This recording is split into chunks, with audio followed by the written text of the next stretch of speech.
Hello, wrestling fans, boxing fans, and everybody out there. It's ride time. Wrestling and boxing forever. Finally, folks, this is my spotlight on Barry Windham. Now, Barry Windham is the son of Blackjack Mulligan and the brother-in-law to Mike Rotundo.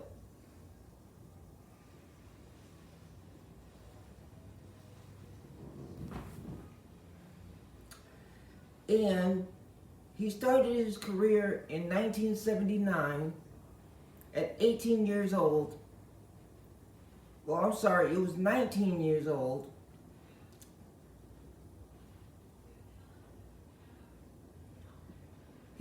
He started his career in Florida. But here's a little something that y'all might not know about Barry Windham. Barry Windham actually went down to Florida looking to become a professional boxer.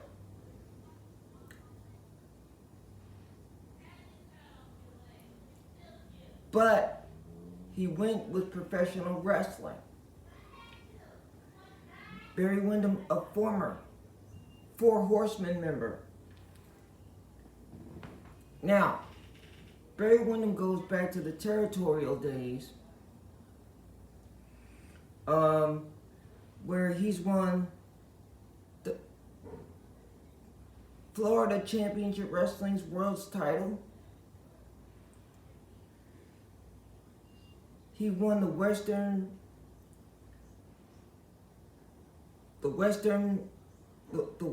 States Heritage Championship, where he defeated Black Bart in the finals of a tournament. The Western States Heritage Championship didn't last long. The last champion on record was Larry Sabisco. And so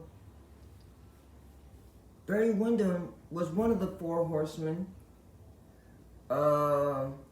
former United States champion, former tag team champion, once with his brother Kendall, and the late great Kurt Hennig. And he also was he held the television title too. He defeated Steve Austin for the television championship. It was a short reign. It was a short reign, but he did in fact win the television title, and he also, I believe in 1985, him and his brother-in-law, Mike Rotundo, were known as the U.S. Express. And they won the at that time, the WWF, the World Wrestling Federation, at that time, WWF Tag Team Championships. They lost them to the Sheik and Volkov at WrestleMania 1.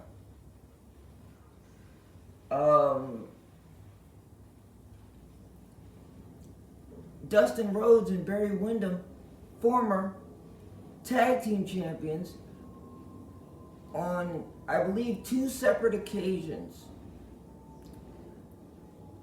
Barry Windham and Dustin Rhodes went from being best friends, tag team partners, champions, to opponents, to... They've known each other for years. They've been friends for years.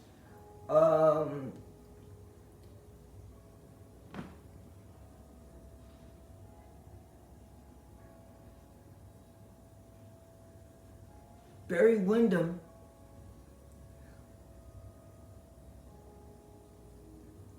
former NWA World's Heavyweight Champion, He defeated the Great Muta at Super Brawl 3, I believe. I think it was Super Brawl 3. It was either Super Brawl 2 or 3. But I remember him beating the Great Muta for the NWA World's title. See, because at that time, not only did you have the WCW World Heavyweight title, but the WCW was also recognizing the National Wrestling Alliance World Heavyweight title as well. There was a big tournament in Japan that was won by Masahiro Chono. Chono was defeated by the Great Muta, which led to the matchup between him and Barry Windham. Slamboree 93, another four horseman battle. Arn Anderson and Barry Windham for the NWA World's title. Blackjack Mulligan, his father was in attendance at the Omni in Atlanta when that match took place. It was Slamboree 93. It was the first Slamboree pay-per-view. Some of the legends that were on that card, like I said, Blackjack Mulligan, Dusty Rhodes was there, the Assassin was there, Harley Race was there as manager to Big Van Vader, who took on the late British Bulldog. Big Van Vader had passed away as well.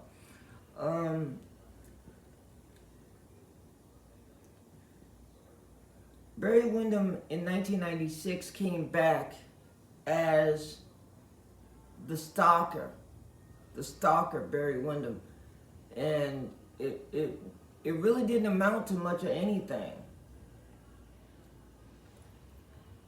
And then Barry Windham became the Blackjacks, the new Blackjacks with Bradshaw. Great tag team, great potential, but it didn't lead anywhere. I believe that tag team could have been tag team champions. I really do, in my own personal opinion.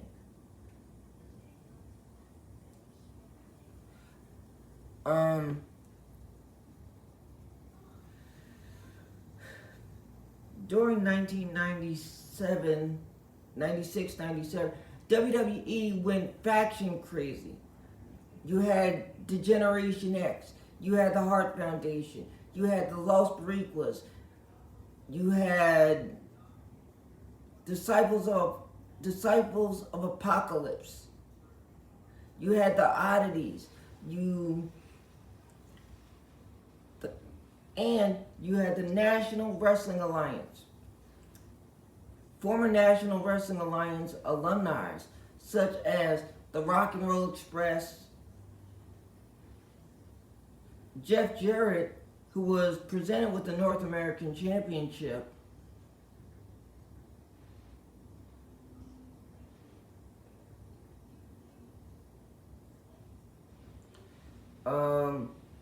Barry Windham turned on his tag team partner and became a part of the NWA faction. Dan Severn was an NWA World Champion as well.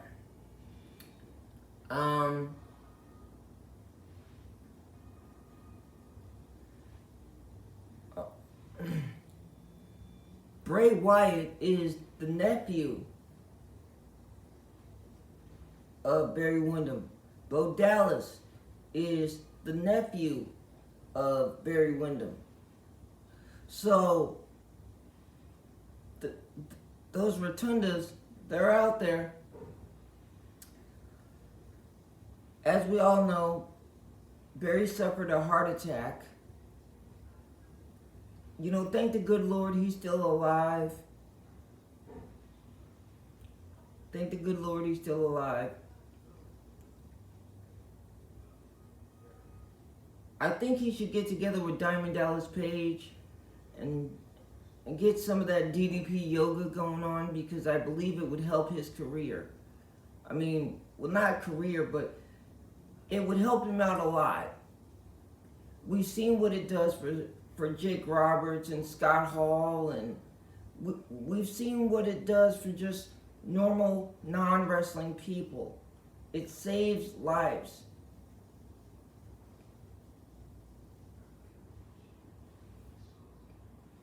So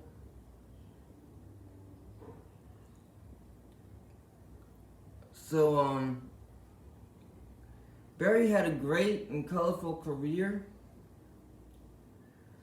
The last time I remember seeing him in the ring wrestling was 2000, 2001, 99, 1999, something like that. That's when him and Kurt Hennig were tag team champions in WCW.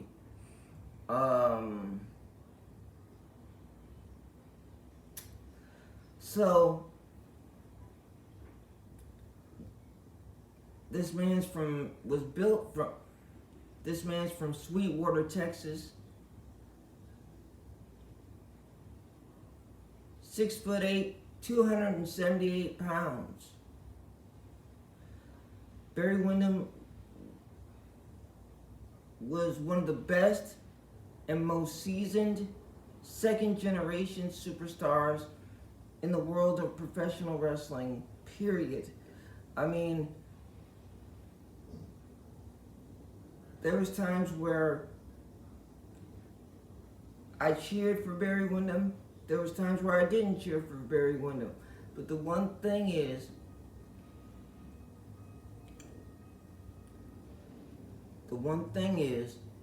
that man was off the wall talented.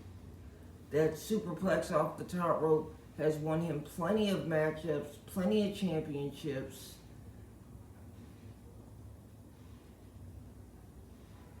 He was a U.S. Tag Team Champion with Ronnie Garvin. They were U.S. Tag Team Champions. So, a lot of gold for Barry. He started his career in Florida, and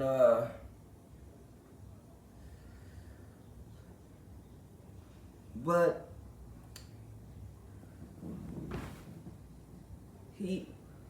I believe he played football too, if I'm not mistaken. So folks, forgive me if I left anything out. That was my spotlight on Barry Windham. He's still doing well. I believe he has a GoFundMe page. I'm not sure, but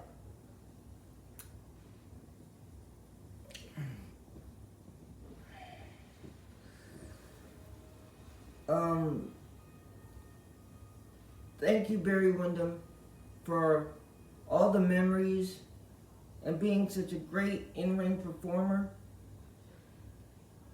It was great to watch you. I learned a lot. Thank you so much. And I'm happy you're doing better. I hope everything goes well for you. Ride time, wrestling and boxing forever. I'm out. This was my spotlight on Barry Windham. And continue to climb your ladder and grab your championship, whatever it may be. I'm out.